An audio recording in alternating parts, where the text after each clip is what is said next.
itu balik lagi hanya untuk memungut puntung rokok. Saya lagi jalan balik lagi hanya untuk memungut plastik.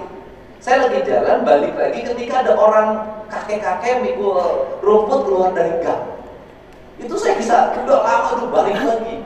Kenapa? Saya itu selalu mengatakan ketika saya melihat dia dan mata saya mengatakan saya harus berhenti dan bertanya pada dia tentang apa yang dia alami. Ketika saya lewat saya sudah mengabaikan pesan Tuhan.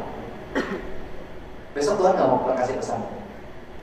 Nah, apa hubungannya dengan seni? Seni itu mengandalkan intuisi. Intuisi itu lahir dari rasa. Rasa itu harus terjaga dan terpelihara. Karena nanti lahir karya-karya seni itu dari rasa. Nah, orang yang makin tinggi tingkat estetika seninya, maka dia akan semakin mudah tersinggung. Karena dia peka. Karena dia peka. Dan dia akan senantiasa baca. Sehingga seniman dan spiritualis itu sama. Satu tingkatan. Nah, intuisinya tinggi. Dia bisa membaca masa depan. Seni juga, makanya orang seni itu kebanyakan matematika. Fisika orang seni karena intuisi. Nah, Jawa Barat itu lagi dikelola itu caranya. Jadi kelola menggunakan daya rasa yang melahirkan karya dan kemudian melahirkan karsa yang belakang dari tulisan. Melahirkan karsa dan nanti ada yang lahir dengan fenomena. Nah, itu. Jadi karena itu nggak bisa, siapapun nggak akan bisa baca. Kenapa? Karena saya mengikuti alur. Karena mengikuti alur. Nah, barangkali Bapak dan Ibu, bagaimana seorang yang lulus APBD berbasiskan uang dan angka dipadukan dengan intuisi yang kuat?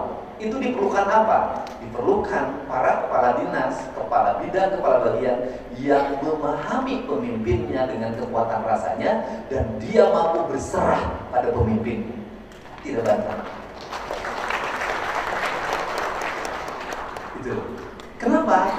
Kalau raja gampang, raja memerintah, dia punya undang-undang. Gubernur nggak bisa.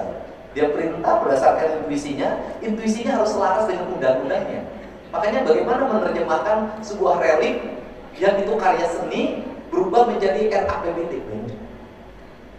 Bagaimana menerjemahkan taman yang itu karya seni jadi APBD. Menerjemahkan lukisan itu karya seni jadi APBD. Bagaimana? Tetapi saya katakan, kalau para pemimpin tidak punya nuansa sains, kemudian estetika atau seni yang tinggi, kita tidak akan pernah menemukan wujudkan namanya peradaban. Nah, kita ini Jawa Barat ini lagi membangun peradaban.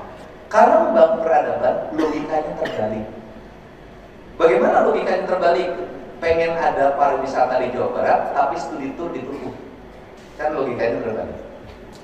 Dari sisi logika, kalau ingin pariwisata di Jawa Barat, ya studi tour buka. Kalau saya enggak, kalau ingin pariwisata di Jawa Barat naik, ya studi tournya tutup. Apa yang terjadi hari ini? Silahkan dicek. Jawa Barat itu angka pariwisatanya sudah semakin mengalami peningkatan tinggi. Yang datangnya bukan orang Jawa Barat, tapi orang luar Jawa Barat datang di Jawa Barat. Apakah itu ujug-ujug? Tidak. Mulai dari hal yang kecil. Apa itu? Estetika. Rumah saya di Lemur, Papua, Subang. Tiap hari ke Bandung. Saya bertekad seluruh jalur jalan yang saya lalui dari rumah sampai Gedung Sate harus bersih dan estetik.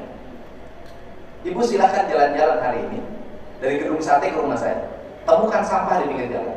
Temukan bangunan liar di pinggir jalan. Sudah tidak ada. Setiap pagi jam 7, jam setengah 7 sudah berjejer 1 km 1 petugas kebersihan membawa cangkul dan sudah bersih dan bisa. Tidak ada ribut, tidak ada apapun, bersih. Diprotes biasa, tapi setelah itu apa? Saya nggak diem. Apa itu? Saya nggak pernah ngomong APBD. Begitu lihat ini bangunan kotor, bongkar, itu di sana ada pemandangan. Pasang paping belakangnya, pasang lampu. Ini tembok, bongkar. Pasang bambu, besok pasang, kemudian taman. Orang pasti ribut. Oh ini duitnya mana? Kemudian orang ngomong lagi, oh itu anggarannya dari mana? Saya katakan, ngurus yang begini harus nggak usah APBD. Pakai duit saya aja cukup, cuma gitu.